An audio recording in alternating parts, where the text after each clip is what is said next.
اللہ تعالیٰ نے صدیق اکبر کو اپنے حبیب کی کیسی رفاقت نصیب فرمائی، کیسی رفاقت۔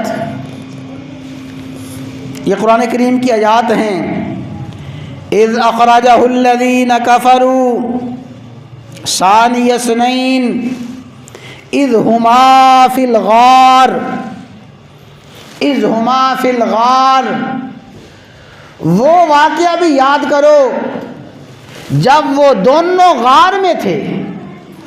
اذ ہما فی الغار، جب صدیق بھی غار میں تھا، جب حبیب بھی غار میں تھا، جب نبی بھی غار میں تھا، صحابی بھی غار میں تھا، جب مقتدا بھی غار میں تھا اور اس کا مقتدی بھی غار میں تھا، جب نبی بھی غار میں تھا، پیشوا بھی غار میں تھا اور اس کا متبع بھی غار میں تھا۔ اذ ہما فی الغار، اللہ نے اس موقع پہ ابو بکر کو ایسی رفاقت نصیب فرمائی، ایسی رفاقت نصیب فرمائی، 3 دن تک صدیق اکبر کی آنکھیں تھیں، رسول اللہ کا چہرہ تھا، صدیق کی آنکھیں تھیں، رسول اللہ صلی اللہ علیہ وسلم کا رخ انور تھا۔ ان 3 دنوں میں اللہ نے جو رفاقت صدیق کو نصیب فرمائی ہے، ایسی رفاقت اور ایسا دیدار نہ چاند کو حاصل ہوا، نہ ستاروں کو حاصل ہوا، نہ سیاروں کو حاصل ہوا، نہ سورج کو حاصل ہوا، نہ آسمان کو حاصل ہوا، نہ کسی بھی صحابی کو حاصل ہوا، جس طرح رفاقت دائمہ 3 دن تک غار میں صدیق کو ملی ہے۔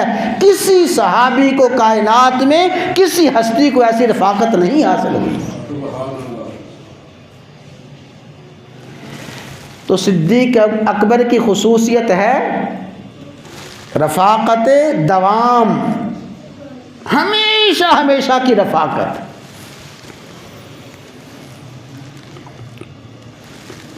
سیدہ عائشہ صدیقہ رضی اللہ تعالیٰ عنہ ارشاد فرماتی ہیں، ایک مرتبہ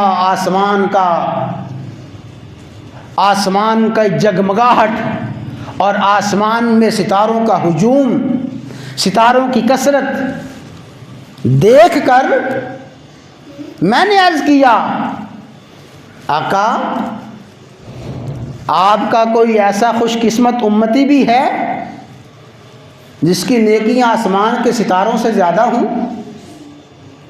کسی کا یہ شرف، کسی کی یہ خوش بختی، کسی کی خوش نصیبی ہے کہ اس کی نیکیاں آسمان کے ستاروں سے زیادہ ہوں؟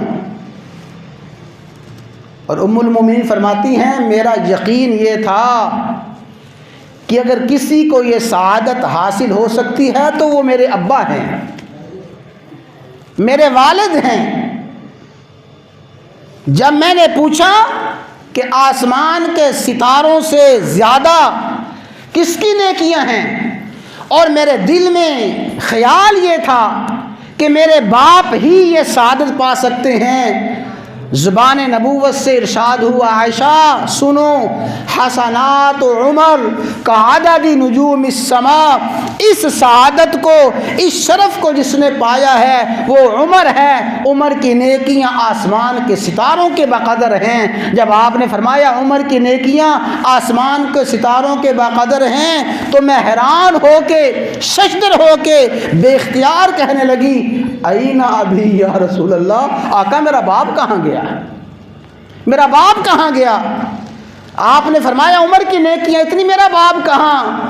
فرمایا عائشہ تیرا باپ اور عمر کی نیکیوں کی کیا موازنت اور کیا مماثلت ہے؟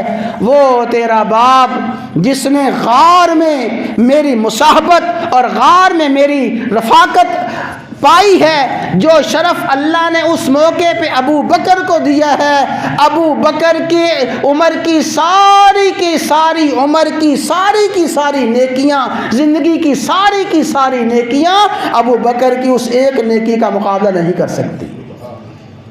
اللہ نے ابو بکر کو یہ رفاقت عطا فرمائی ہے۔ تو رفاقت دوام صدیق اکبر کی خصوصیت ہے۔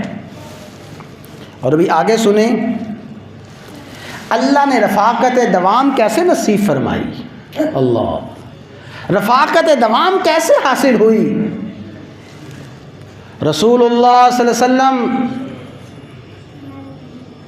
تشریف فرما ہیں، آپ نے اپنا دایاں ہاتھ ابوبکر صدیق کے کندھے پہ رکھا، بایاں ہاتھ عمر کے کندھے پہ رکھا اور ان کے کندھے پہ ہاتھ رکھ کے اٹھے، اور اٹھتے اٹھتے آپ نے فرمایا ہاکذا نبعث یوم القیامہ، لوگوں جس طرح ہم اب دنیا میں اس حال میں اٹھائے جا رہے ہیں، میرے دائیں ابو بکر ہے، بائیں عمر ہے، قیامت کے دن بھی ہم اپنی قبروں سے ایسے ہی اٹھیں گے، دائیں بائیں میرے ابو بکر و عمر ہوں گے۔ اللہ نے وہ رفاقت عطا فرمائی ہے کہ آج بھی صدیق اپنے نبی کے ساتھ ہے، اور ہمیشہ ہمیشہ کے لیے اللہ نے یہ رفاقت نصیب فرما دی ہے۔ یہ رفاقت دوام صدیق اکبر کی خصوصیات میں سے ہے۔ تو جس طرح رفاقت اللہ تعالیٰ نے صدیق اکبر کو اپنے حبیب کی عطا فرمائی ہے، ایسی رفاقت کسی بھی صحابی کو حاصل نہیں ہوئی۔ رفاقت دوام۔